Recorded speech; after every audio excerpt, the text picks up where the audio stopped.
You're listening to the AfterBuzz TV Network, now the largest new media platform on the web, and your #1 source for after-show entertainment. Very good, Gene. Johnson.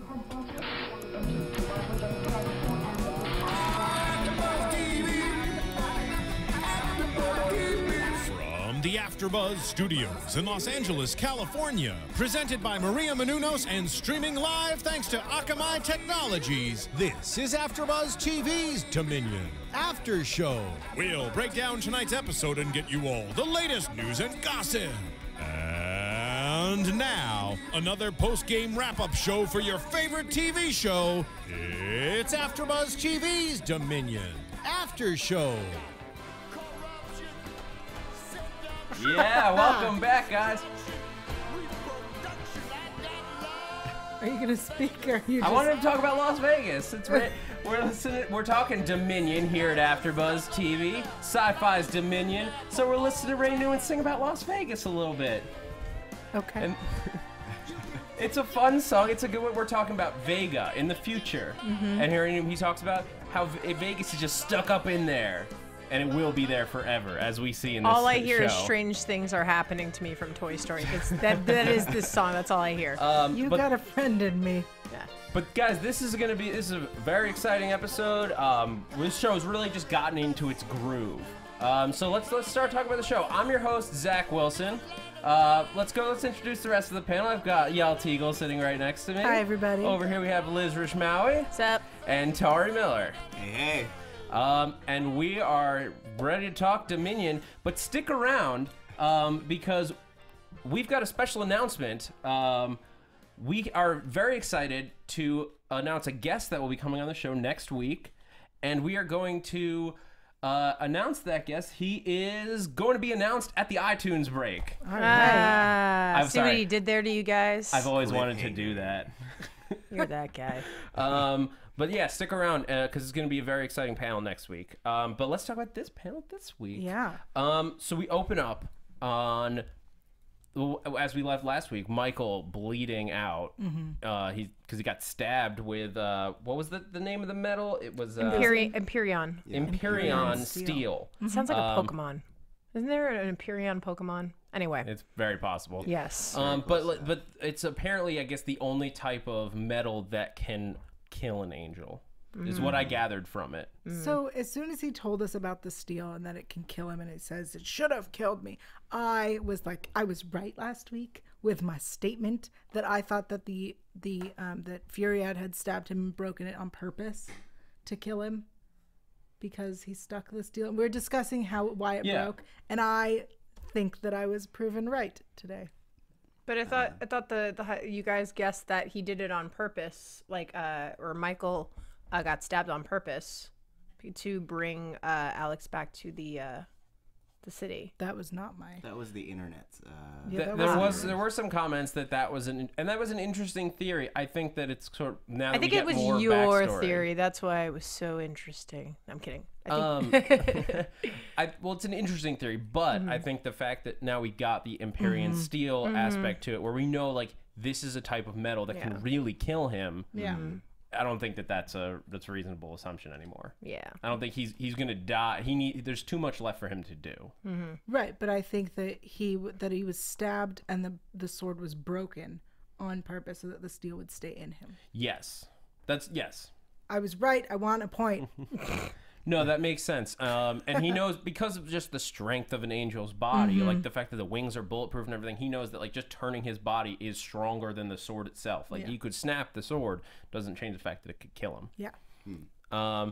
Sort of like if you got stabbed by a spear, you could turn like a wooden spear. You could turn and snap the wood, but you've still got to get that spear out of you at some point. But so immediately upon re-entering the city, they get Michael in, and then Alex is like, "I want to be near him. I want to be next to him." Like they're like, "No, sit by his bed until he wakes up." With Denied. His and then he gets arrested. Desertion of duty. Desertion of duty and theft of government property. Exactly. So they haul him off, and then he sees in the prison that they're yelling at everybody to strip. As I think as Orange is the New Black has taught us is standard prison procedure. Yes. But he knows he can't do that because he got the tattoos. I'm just laughing at that random bearded guy that they were yelling at because he was just all, no! It was like best acting in this episode ever. Did anyone else think he kind of looked like Jeep? That's what I thought. I was like, wait, I'm really confused. It was the guy who was Jeep's body double, probably. We don't know. He looked just enough like Jeep that I was like, wait, no, that wouldn't even make any sense. Jeep enough like Jeep? No, I'm sorry, that was lame. That was a Jeep joke. That was much better. I'm glad I failed for you to succeed. That's what I'm here for. But so then they throw him in solitary. Yeah. It was really smart of him to headbutt the guy. Yes. It was a good move. He knew the only way to not be forced to strip was to get sent to solitary. Also, it's like he has to know Claire's gonna come for him. Well, she didn't know he was back. Yeah. He wouldn't have I mean, I honestly don't think that he thought that she was gonna come. I mean, he seemed genuinely surprised. So he's like, "Ooh." I guess but if his goal is, you're right. He probably wasn't expecting it. But if his goal was to get back to Michael, how does he not say get General Ryson on the phone? Like, because General Ryson just makes one call. Like, yeah, the Chosen One is in prison. If they take off his shirt, right? We have a big problem. Yeah. I think he's like, yeah, let him go, please. But you see that later he basically realizes that prison is the best place for him, at least in solitary. That way no one can quote unquote get hurt and stuff like that. For now, I guess my thought is that like eventually they're gonna make him like take off his clothes. Yeah. Right. Everybody has to get naked at one point in this series, I think. Well, he's already done it at least twice. Yeah, at least. Yeah. And I imagine it won't be the last time. Just a matter of who he's getting naked with. Yes. Which is my like vague prediction that he hooks up with somebody besides Claire, but that is not based in nothing. Noma. I was thinking Michael. Noma. We'll get to, but I'm pretty sure it's not going to happen with Noma. No, I know. She wants it to happen. She wants it. She wants. At least she thinks she wants it. She wants the chosen one, but she doesn't know it's the chosen one. Until she finds that there's something she likes more. When we'll get into Noma, there's a lot to say. Yeah. We'll talk about that later. But then Claire is visiting Bigsby, and that's how she finds out. That moment sets off a chain reaction in this episode. Just this little street urchin girl, little female Oliver Twist story, and sad eyes. Yeah, the biggest, saddest eyes. So big. And she basically tells Claire that Alex is back. But that's the weirdest thing to me because like she's been calling him Alex and has been his buddy forever. And now she's like, the chosen one was here. And first off, I was like, you stupid idiot. Like, you know, because I know she's a little girl, but it's like, come on. And like part of me is bothered because like all her life, or for as long, I imagine for a while, she's known Alex. It's been Alex. So like, why now are you going to be stupid, little girl? Because damn it, they had to make the little girl stupid. I'm just mad at it. I'm just mad at the whole thing. But no, it's a good point. Like, why did she call him the chosen one? I guess it's like if you found out your best friend growing up, like I was about to say was Jesus, but essentially that's the right analogy. But even or like a superhero. Yeah, but I was gonna say like, but even in the other scenes where we've seen Bixby, even after she knew that Alex was the chosen one, she was still referring to him as Alex. So I just feel like. I guess in order to move the story along for this episode, it had to be done. But I was very annoyed by that. But they're overheard by Senator Frost. Thomas Frost. Who we had discussed it. We do not recall him getting injured and being put in the infirmary. So I would love it if somebody in the comments explains why he was there to begin with. I feel like it might have just been a small thing that we missed, like in the background, because we haven't. This is the first time we've actually focused on him for more than a minute. We met him, and then all of a sudden he's injured, and I don't recall it. And I just want someone. Maybe it was from a previous episode when there was the raid and a lot of people probably got hurt. Maybe he got pushed or something and he like sprained his arm. It's possible. For those of you listening, like we come out of the screening, we watch the episode and then immediately come into here, so we don't have a lot of time to go back and rewatch old episodes to track this kind of stuff. So please let us, like Yael said, 10 times fast. Like Yael said, please yell at us and let us know. What we missed. Stupid. Fun Thursday, guys. But so either way, his arm is broken, and he goes into. But after he hears this, he sort of enacts this insane plan, where they're in the Senate chamber. They have like a huge amount of topics to discuss. Like, we have so many issues. Gavel, gavel, gavel, and he says he overheard somebody talking that the Chosen One is here, and he bought it immediately. The word of a small orphan child who's in the hospital, 7, easily 9. Could have been concussed for all he knew, but he takes it as solid fact. Oh, honey, it's just the morphine. Shh. Well, I mean, she says it to Claire, and then Claire acknowledges it. Claire, right. Claire isn't like, oh, that's cute. Claire is like, oh, he came to see you? I'll go see him. Yeah, like, it's true. He's in jail? Okay, I'll go find him. Fair enough. Yeah. But so he says that the Chosen One needs to reveal himself, which is reasonable as like a member of faith, that like if you knew your savior was like next door, you'd be like, can we meet him? I'd like to meet him. I feel like it's his request is reasonable if his request was that the Chosen One should reveal himself to the council. Yeah. So that they could, because he was saying that the general and Wheel Senior, that they're both worried about the Chosen One coming out because it'll get rid of their power and they won't be in charge anymore. I think what he should have been like was, hey, he should reveal himself to us, and then we could work together, the council we and can the Chosen decide One. How to proceed with this as an issue. Yes, that would have been the rational way to go about this. Although he does bring it to the Senate, like, right. Maybe he was a little bit too grand. Nobody proposed that. Yeah. This is the problem with, like, he gets a little excited and doesn't stop to think rationally, and then when he's told no, because the Chosen One doesn't exist, air quotes, or it's Wheel Senior. I love that. Yeah. It's me. Yeah. It's all of us. The Chosen One is here. I am the Chosen One. I'm glad that he gets to have some moments of levity, because like for any fans of Buffy, you know that he has, as an actor, is just so much fun. Yeah. And it's interesting to see him as a villain. It's totally different, especially like American accent villain. But I do like, it is fun that they give him a little bit of that to play with. I love him as a villain. He is doing an amazing job. Yeah. You really hate him. I hate him. But you can totally I love to understand his justification. Like, that's the best villains are the ones that you could totally see their side. The best villains are the ones that you know that they're doing what they think is right. Exactly. There's no such thing unless it's like a really bad animated movie where it's just like everybody evil will prevail. I was watching like Dragon Ball and Piccolo was just like evil for the sake of being evil, and I'm like, no. But I just think that he's a great actor. I mean, he can get away with anything. So he's doing a good job portraying this character who I hate, but yet I'm very interested in whatever he's gonna do when the episodes to come. So yeah, but that's when basically when he gets told no, that's when the stuff hits the fan. Yeah, right. I felt like they could have handled this a little more delicately.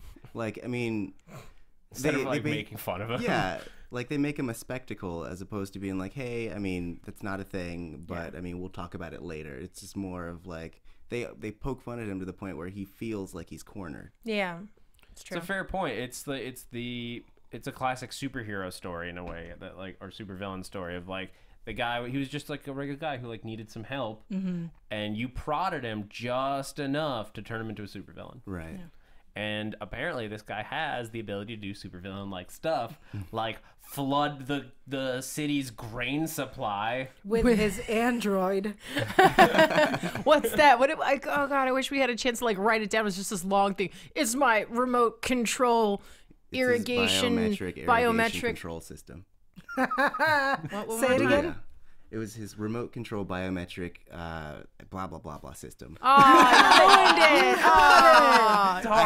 I had it, and you then almost laid the smack down. You said it was the missed. Biometric irrigation control system. Yes. It's a damn android. It was an android. But this android can read your thumbprint on the screen. Which I'm gonna say it. I'm gonna just jump out and say what I said when we were watching it. Because we'll discuss the whole scene, but I wanted to just say when Alex finally comes in, the door is blown open.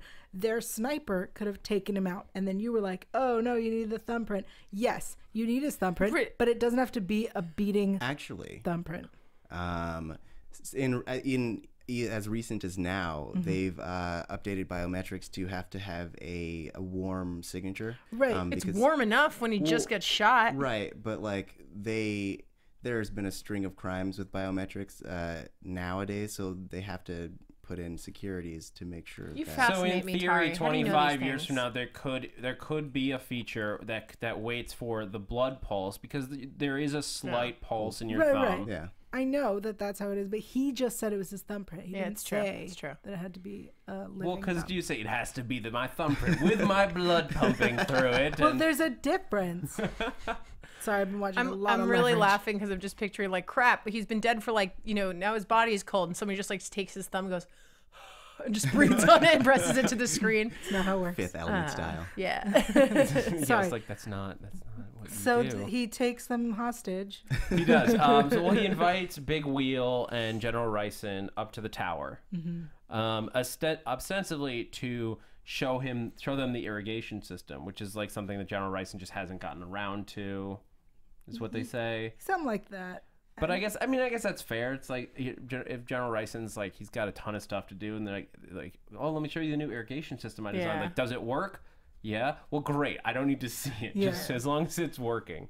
What drives me nuts, though, and granted, it did come up that Senator Thomas Frost was the engineer on this with the irrigation. I want to say interrogation every time. The irrigation Very system. different. What makes me mad, though, is just like, really? This is the only source of food, and you only gave that kind of protocol and actions and lockdown features to one guy? I think he built it himself. Yeah. Yeah, he but- designed it, so he put in essentially an override Yeah. that only he could control. They didn't 'Cause give it to him. He he's did the it. engineer. Yeah. Who else would oversee that? Like, That's if true. he's a That's software, true. if he can write the software, he could put in a backdoor code. Yeah. That's true. But so he basically is like, I'm gonna kill you guys if you don't give me the chosen one. And screw everybody else over in the process as well. Yeah, he says that he's going to flood it, kill them, kill all the food. Everyone else is going to die anyway.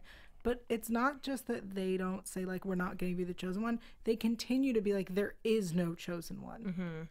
Which I think was genius on their part. Because if I were him, I would be like, oh my God, okay. Because clearly I'm threatening their life.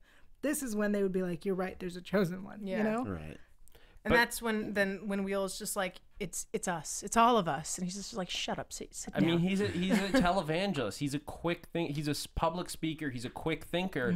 He's just trying to come up with what words can he use to diffuse the situation. Yeah, which is great when Frost called him out on it. He's like, I don't fall for that commercialized Televangelist, BS. yeah, nonsense. But I mean, Big Wheel does best until he gets shot in the leg.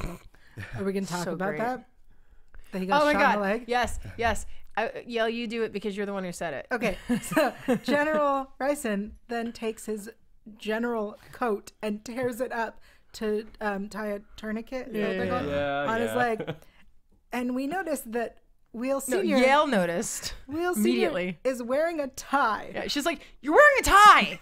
Like we're just watching it, and she's Like- like, "But there's a tie right there. He's wearing a tie." Like the only article, and it was no one wearing a belt. yeah, I know. He's wearing a general. Well, I guess or you gotta even rip this to a be dramatic. military-esque jacket, just even a jacket to begin with. Which you have to imagine is pretty hard to come by. Yeah, in or this rip dystopian in bare age. hands. So are Prada ties and belts, guys. You don't need to Rip You them. don't need to rip the tie. It's already even But it's tied. got blood on it, and it's no good anymore. He's a man of class, okay? I'm gonna use the fancy Anyway, general thing. sorry, I just No, it's a fair It's point. funny. he's wearing a tie. He's wearing a tie. Shoelaces. The things they take away from you in prison so you don't hang yourself. All of those. Okay, we're done. But I thought it was very interesting, this discussion Thumbprint ties. that they were having as this all was going on, where like Wheel is basically, he's like, belief in something won't make it real. Yes. Because it just brings about a lot of the questions that they live in with this world. Like imagine a world where, as Frost says, he wasn't a man of faith. He always believed only what he could see with his own two eyes, and then he could see the things that religion had taught. He could see angels falling from the skies. He could see the almost proof in front of him that God was real.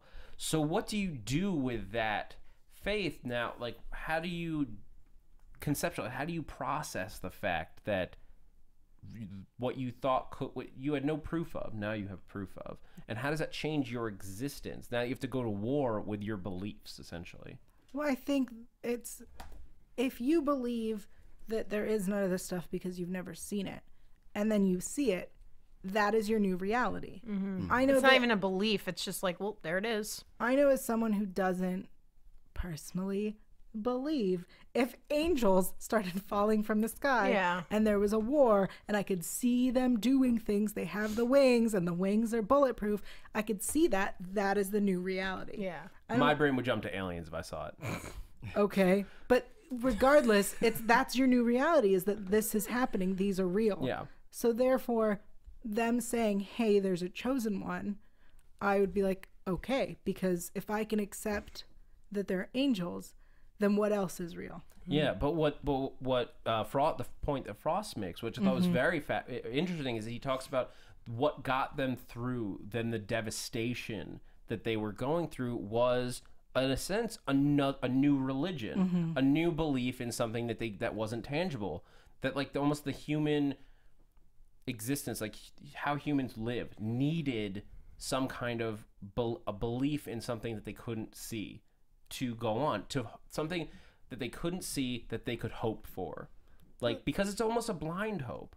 It's kind of the same way that, like, now we have people who, when they're going through trouble, they believe and they say, I need this faith to get me through it. Yeah. It's the same thing, just, you know, a different faith that they're believing in. I just find it very fascinating. That's one of the things I like about this show, is that because it's a world where religion is real, that they then have to create a new level of religion within. Yeah, religion. Yeah, I hear what you're saying. Yeah.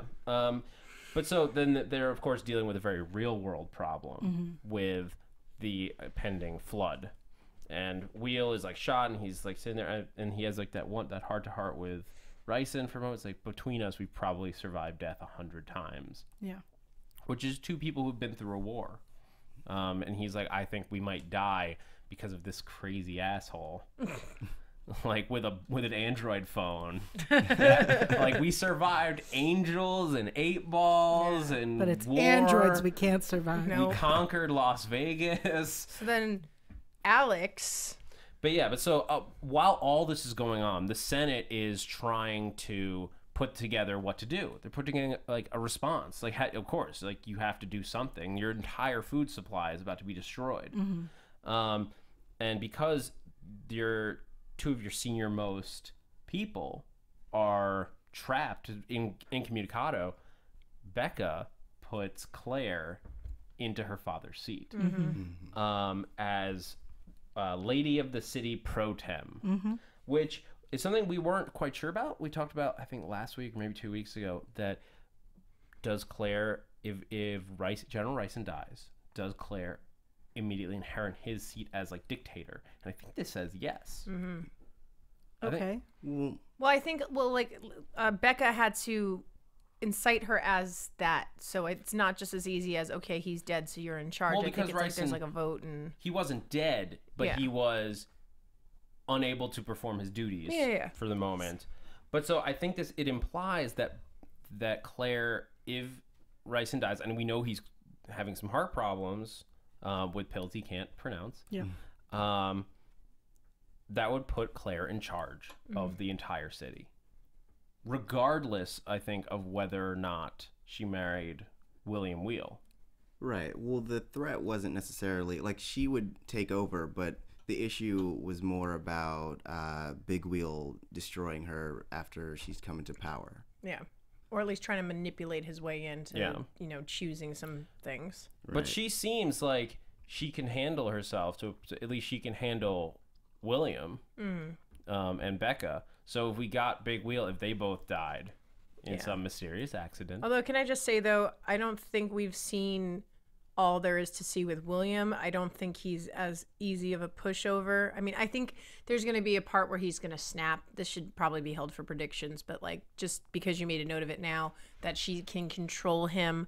I think part of his like kind of like I'm all up into the faith and you know like bless all ye and the chosen one and he seems like he's really easy to walk all over, but I feel that there's a side to him that we probably haven't seen, like the side that was torturing people in last week's episode. Yeah, we did see that side. So I mean I feel like we know that he's on Gabriel's side, but it's still in terms of how that affects his personality. I know that if he eventually marries Claire, which is of course going to be an issue moving forward now that Alex is back.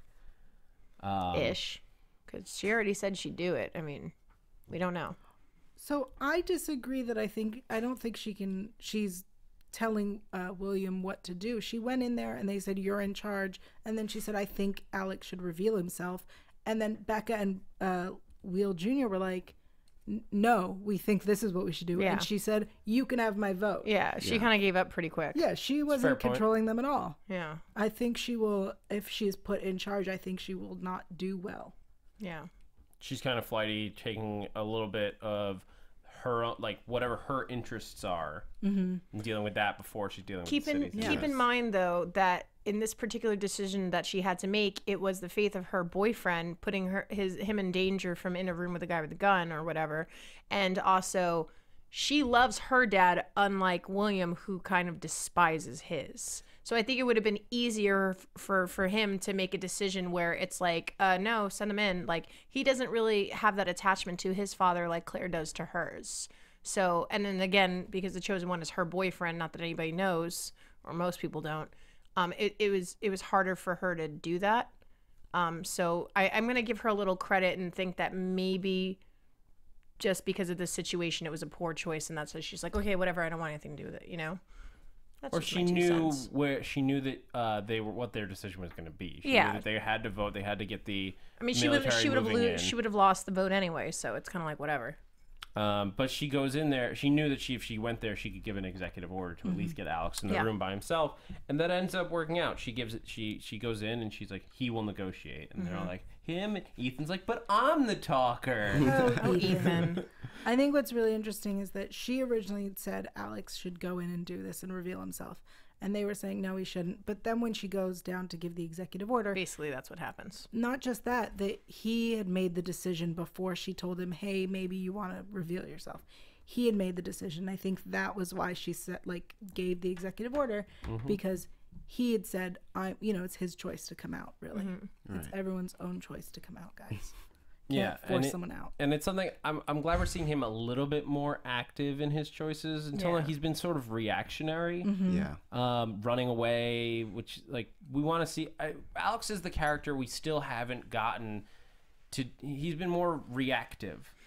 I'm excited to see what he does when he gets into a position where he has to go out to make choices. He has to put himself into situations as opposed to just reacting to what's thrown at him. Well, this was his coming of age episode. This was the one where he finally realizes who he has to be, essentially. Yeah, and I think moving forward we'll get a lot more of that. Yeah. But so as this storyline sort of wraps up, Alex comes in and he does reveal himself. He shows off the tattoos, but of course Frost doesn't believe it, as anyone of faith. When they're shown just the bare bones of look, it's real. It's the thing. Yeah. It's well, I need also more because proof. It's somebody that he's always seen around and has a low-ranking officer. What, this dude? Yeah. This guy? Really? But it's I thought that was a little strange. He's just a V2. He guards. What did you think? The chosen one was a high priestess? Over. I think he didn't think about the idea that they're trying to hide this child, so they're just going to hide him with the masses. They're not going to put him in royalty. He probably would think it would be a strange person he's never seen before. Right. Or someone he's so familiar with because they're it's Little Wheel or something. Yeah, that's what I would think it was. But then Alex recalls and gets another flash of the vision he saw before. When he was in solitary. When he was in solitary, and he saw the ink sort of melting off his skin, forming something in the ground, and said, she died for you. And he just knows based on the flash that he says it, and it connects with Frost, and we don't get the full story, but we get just enough to understand that something very traumatic happened where his daughter Abby died, and because of that he survived. Yeah, 20 years later, because he was one of the founding people to build the city, as we come to find out later when they talk about how his death was going to be covered up. Yeah, and that diffuses the situation enough that Frost gives it. He throws down his gun, and it's like, "Thank you. That's what I needed." Like, he kneels before the chosen one. And I'm laughing because I don't know who it was, but I think there were several of us in the room that were like, "Oh man, Wheel's gonna shoot him. Wheel's gonna shoot him," and then we turn around, and we're like, "What?" And it was. I mean, it was the natural expectation. Yeah. We thought. That's of course who you think. To this point, General Reson's been like a good guy, but he picks up that gun. He doesn't even hesitate, and he shoots Frost in the head. Till he's dead. Yeah. I had my suspicion when David had mentioned that he had killed all those techs, and Ryson didn't even bat an eyelash. That's true. That's right. Yeah. He effectively, by his reaction there, signed off on those deaths, and presumably the death of Bixby at the end, which we could talk about at length, but we want to get moving because we're a little deep into the show. So let's take a quick break. Let's talk about iTunes. Guys, thank you so much for watching. This panel is so much fun to do every week. I love all three of my co-hosts. It's a pleasure to come here every week. But you know how you guys can help us? Because we do these shows for free. These are free for you. You can download this and all of the AfterBuzz shows, and there's a lot of them. Tons. You could watch them for years. It's weird that anybody gets sleep around here. So weird. But the thing is, we need your help to keep the lights on here, to make this show great. And that's the way you can do that is by going on to iTunes. And you go on to iTunes, subscribe to the show, give us a rating. I hope it's 5 stars. 5 but stars. Let us know what you think. We want to hear from you. Leave us a review. The reviews make our day, and they also help raise the relevance level, the general water level of the whole network. It helps keep us searchable. It helps other fans find the show. It's a big deal, and it helps more than you know. And you know what it did help us get recently, because you guys have been so great with your responses about this show, is that I'm really excited to announce that next week we're going to have, as a guest on the show, executive producer and creator of Dominion, Vaughn Wilmot. Yay! I'm super excited. Yes. It's going to be so much fun. We're going to get to talk to him about the show, what his thoughts were going into this, because he created this show, like what this show is, but it's of course based on a movie from a few years ago. But it's so much better than the movies. But it's so much. It'll be very interesting to get into his head and get him to tell us what the story is. We're gonna ask all the questions that we've been wondering all season. Yep. And take him and shake him. Who is Jesus? Well, you see, he was a man. Who was Is born Shut up, 2000 Alex God? Tell me now. But yeah, but tune in next week, Thursday, right after the show airs, 10 p.m. West Pacific time. Where are we, Zach? We're in the Pacific. Okay. Time zone. West Coast time. West Coast. And we're gonna be talking to Vaughn Wilmot, executive producer and creator of Dominion. Yay. And That's awesome. yeah, it's gonna be fun. And so let's. Do you have any shout-outs that you want to read? I do have shout-outs. I do. Thank you. Guys, and that's the other thing, is when you give us a review on iTunes, you also get a shout-out here on the show. So I want to give a first shout-out to Tender11, who gives a 5 stars. Thank you very much, Tender11. Loving the Dominion AfterBuzz TV show. I really enjoy the TV show, so naturally I went looking for a podcast, and boy am I happy I found this one. Yay. Sweet. Brown Mize? It was supposed to be Brown Eyes, but then they misspelled, and they're like, "Yeah, it sounds good." Maybe. Brown Mize 77. Oh, I'm gonna go with their Meisner fan from Grimm. Oh, yeah. That's what I'm gonna go with. Thank you for watching more of our content. I hope I'm right, because who doesn't love Meisner? We could get started on that. We're not going Yeah. to. It's like good time. She also gave us 5 stars. Thank you so much. She's glad to see a podcast for the show. I think for new shows, sometimes it's tough to find the other people that are watching. Yeah. And I know a lot of shows, especially on SyFy, it's always like you watch and none of your friends watch it, and that's what we're here for. Yeah. We're for the lonely outcast people and that All of group my of friends watch it. Are you kidding? There's so many shows that I'm watching, like Grimm. Until I talked to Yael love about Grimm. it on AfterBuzz TV, I had not had a single person to talk about it with ever. I have lots of people to talk about. And but lastly, before we get back into it, is Kat Say Knit gave us says, almost stopped watching the show. She almost stopped watching Dominion after the first episode until she started listening to this podcast. She says it got her interest up, and now she's committed to the season. Yeah. Thanks, guys. We're assuming you're a woman. We're changing lives. Yeah, that's, what's his cat? I just assumed. Yeah, Could because be a men meow don't meow. like cats. No, but Nah. I assumed it was Catherine. Or she likes meow meows. Either way, thank you for watching. And let's get back into it because Yeah. I'm so excited to talk about Michael, Gabriel, and Uriel. Oh, this is what I've been waiting for. Start. So Let's talk about it. But this is like the stuff that I love. So Uriel and so the character, the backstory, and with this is I thought it was very interesting that it's a female angel. Yeah, Uriel is a boy's name. Mm-hmm. Just so everyone knows. In Hebrew, boy's name. Moving on. But we could, I mean, it's an angel. You never know. People misinterpret. Apparently, so for anyone listening that's named Uriel, according to Dominion, you're named after a woman. I love that they decided to change it up because traditionally the angels are men. Yeah. So I love that they're mixing it up, and I love that they decided to go with this angel to be a woman. Yeah, and Uriel is the translates to God is my light, the light of God. I thought when I was looking into it, it's very interesting. She's not just listed as the angel of like poetry and some other things, but the angel of repentance.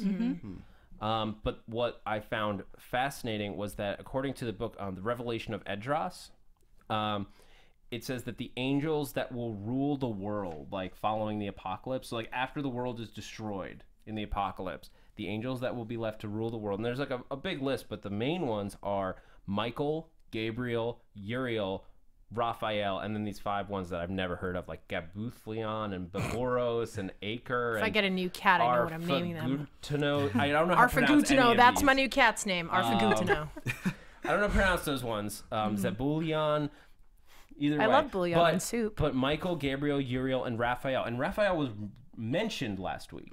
So I have a feeling he's not far behind. And Uriel comes in. And so we're now 3 siblings. She just like sneaks up on Michael after he sleeps with Becca. No. But before, like, Oh the yeah, peeling. he saves. She saves. She goes in there like a ninja with I would assume it was one of her I think feathers. it was her feather, and it was so interesting how she lit it up, and then we peels back this disgusting wound. And what do we see? It's a vagina, okay? It looks like whoa. I'm just Don't saying. shout into the microphone. Sorry, please. it just Don't that's what shout it looked like. vagina into the microphone. Liz. Listen. I let her. She was able to talk about how he was wearing a tie. This was my revelation. I'm sorry. I'm showing my maturity level, but that's what it looked Look, like. It's fine, was just a don't shout it. It was a stab wound. I don't know what vaginas you guys are. You agreed with me. Don't I'm even sorry. act. Have you never seen a vagina? That wound was very vagina-like. Yeah. I mean, a gross, like, bloody vagina. No. Done. Yeah. Done. Done. We're I'm done. calling it We're at done. that one. But anyway, But it Tauri, feels. Tauri gets the last word on this. I'm changing the topic. Thank Okay. you. I thought the person who healed him was a man. I was assuming that it was like one of the super secret agent. When they angels. first, I thought wrote we saw down blonde hair. ninja with a feather. with a feather. Because they just come in, they're dressed like it's all in black. I assumed it was either Becca or Wheel taking some of Michael's blood for study. But Becca was next to her, sleeping, holding his hand. It could have been Yes, Becca.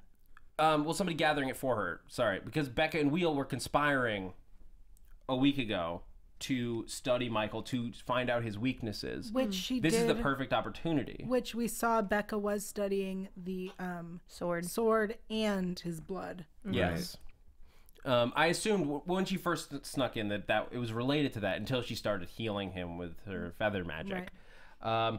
But so Uriel is like about to cut Becca's throat. Yeah. Or Uriel. With her super like awesome little double sword thing, which looked like it was something out of like Soul Calibur. It was just a really weird weapon. Soul Calibur. But Yes. Sorry, the angel from Super Smash Brothers has that same. Yes, it's that one, and he's an angel character. I'm really Sorry, mad I I thought can't that was remember his relevant. name. I'm so mad. it's not a big deal. Nope. But so what that cuts to is, I mean, they have their little like tumble and like fighting in the ring, and I was like, I just yelled out yes when they started, like, I was like, winged combat. He's like, angel fights. That's like the I only love thing. angel Zach fights. just goes, yes, angel fight. I get really excited. He does. But so they tumble, and like it cuts to them later at Gabriel's little mountain retreat. Mm-hmm. Wait, Uriel takes Michael, and they don't go to Gabriel's retreat. No. They meet in San Francisco. Yeah. Is that where that was? Yeah, they showed San Francisco. They showed Coit Tower. They showed the I Bay must have Bridge been writing something and down. the Golden Gate Bridge. It was very much San Francisco. I totally missed that shot, and I apologize. And they were in some weird was a arty library. library. Yeah. That I had blinked. photos or like paintings of angels. So now we know what happened to San You Francisco. never blink around angels, Zach. You should know better. Yeah. Oh. Seriously. That was good. I enjoyed that. That's great. But well, anyway, they're meeting at a neutral location. Yes, San Francisco. San Francisco is now out as a potential location for Helena or New Delphi. Correct. Yes. We're still figuring out exactly where those places are. That would have been so good for Helena. Yeah. I actually assume, this is sort of, we're getting off topic, but I assume Helena is somewhere in the like northeast, Okay. like an Adirondacks type retreat, like in the green like mountains. All right. I don't know why. Let's I just just think assume. of we'll get back to it, but maybe, and if anybody of the fans want to shout out or something of where they think it is, but like let's just assume wherever you think the biggest air base would be, that they have all those planes and stuff and helicopters. I'm gonna assume wherever the biggest amount of those are in a location is probably where it is. There's a big military base near Cape Cod. Yeah. All right. That'd be it. I just like that I could That's what do I'm thinking. on air. But so they're all talking, and basically they're all talking about the fact that God's missing. Like like Michael and Gabriel, she calling them like children. She's like they're always fighting. Yeah. She's like, you guys are always fighting. This is It's just a gotta very stop. sibling, esque. I mean, she has sister, brother. This, the whole. She wants them to stop, and I think it's interesting that she refers to Michael as little brother. Yes. Yeah. She's apparently the oldest. Yeah. Is but she older than Gabriel? She mentioned to him as a little brother too. I guess not, but Okay. I guess I just She's older than Michael. thought of them as the same. They never say little or younger, so I sort of assumed they were like twinsies. Yeah. Right. And they talk about she could end it. Mm-hmm. That I thought that was very interesting. Maybe it's just that another seraphim level angel, like another member of the highest choir of angels, being on one side would be enough. Yeah. But I'm curious what you guys think, like, because they say that she refuses to, of course. Yeah.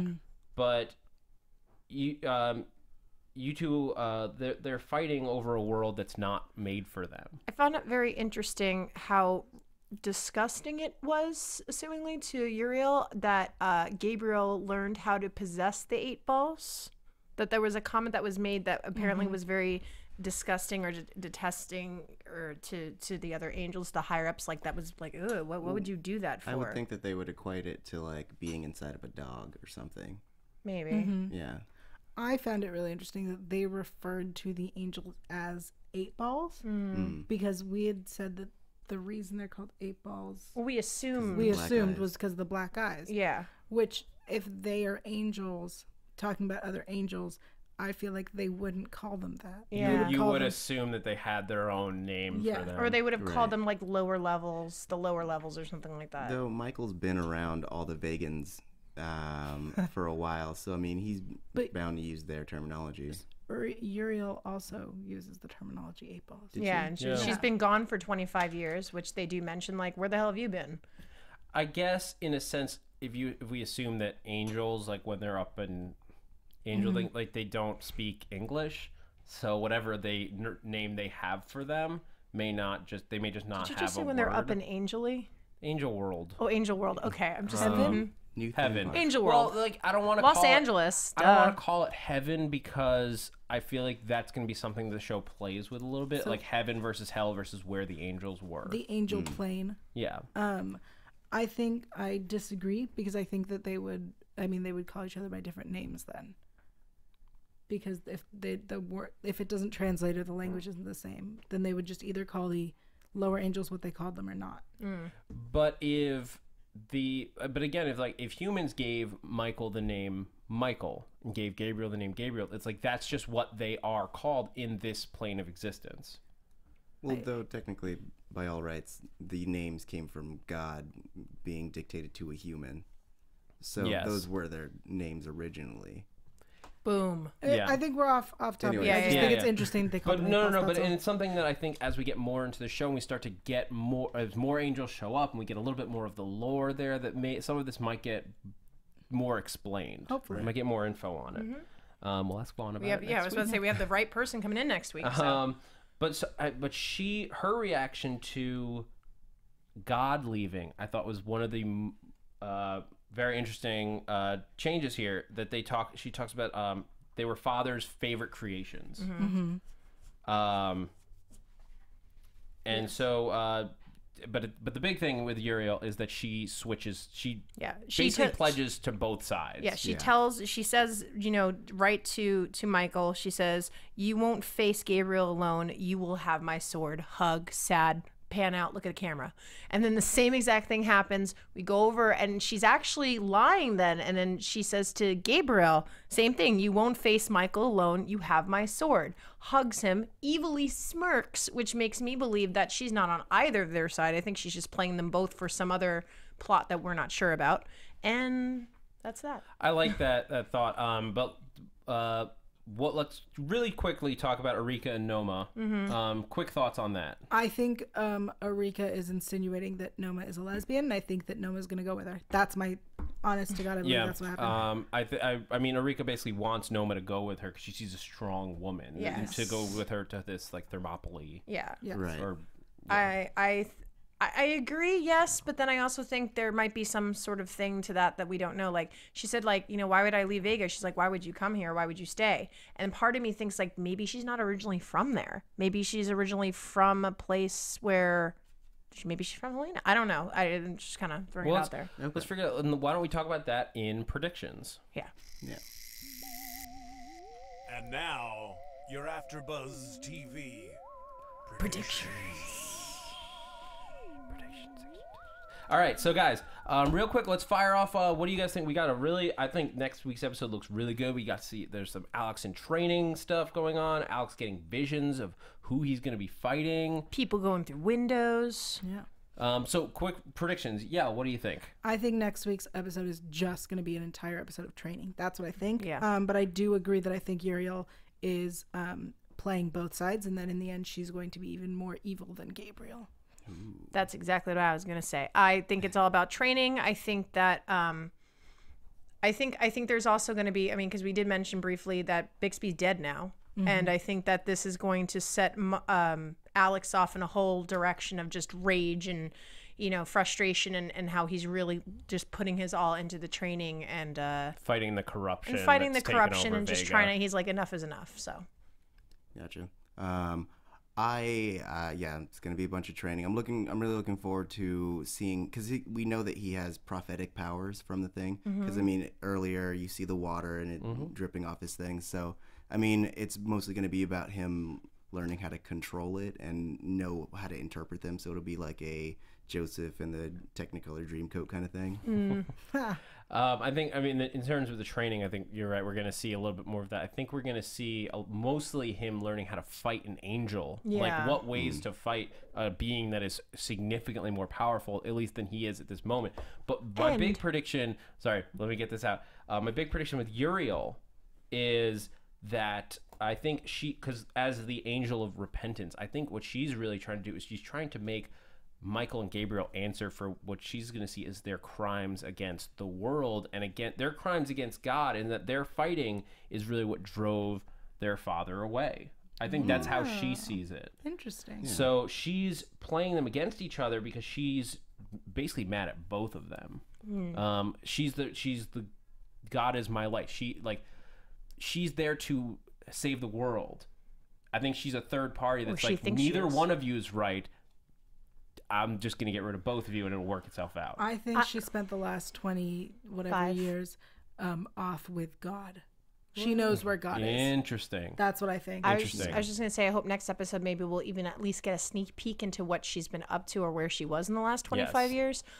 Also, I hope we touch more on what Vega found out with the blade and the blood, because she had like this weird look on her face, like she saw something, but we don't know what. Oh, it's definitely coming around. It could be markings. It could be just some sort of science. Weird reaction to the blood and the blade. So we'll figure it out. Yeah, she's now got a way, as we wrap up, Vega may have a way to kill an angel on her hands. So guys, thank you so much for listening. We have been your AfterBuzz TV Dominion podcast. Let's go around the horns, guys. Tauri, where can the people find you on Twitter, wherever else besides here? You can find me on Twitter at TauriJ. That's TaurijAY. You can also catch me on the Wednesday Extant panel and the Sunday Sword Art Online panel with Liz. Hey guys, I'm Liz Rishmawy. You can find me on Twitter and Instagram at Lizzie Mawy, LIZZYMAWY. You can also find me on, like you said, Sword Art Online on Sundays, and also with my lovely co-host Yael here on The Musketeers. You can find me online at Yael TV. That's YAEL.TV.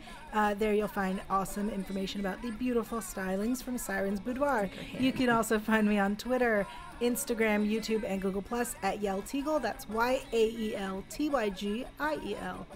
And you guys can find me on Twitter and Instagram at @ZachWilson, ThatZachWilson. And also here at AfterBuzz, I'm on the Leftovers panel, and starting this Sunday, The Strain.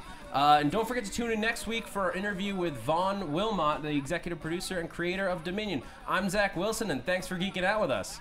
From executive producers Maria Menounos, Kevin Undergaro, Phil Svitek, and the entire AfterBuzz TV staff, we would like to thank you for listening to the AfterBuzz TV network.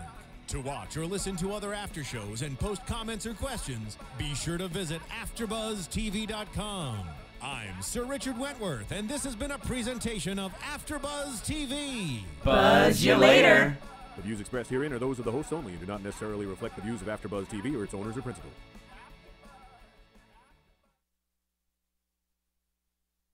Thank you for watching AfterBuzz TV on YouTube. For more of your favorite after shows and interviews, subscribe to our channel here, and be sure to share your opinion on the episode in the comment section below here. We'd love to see what you guys are buzzing about. Thanks again. Buzz you later.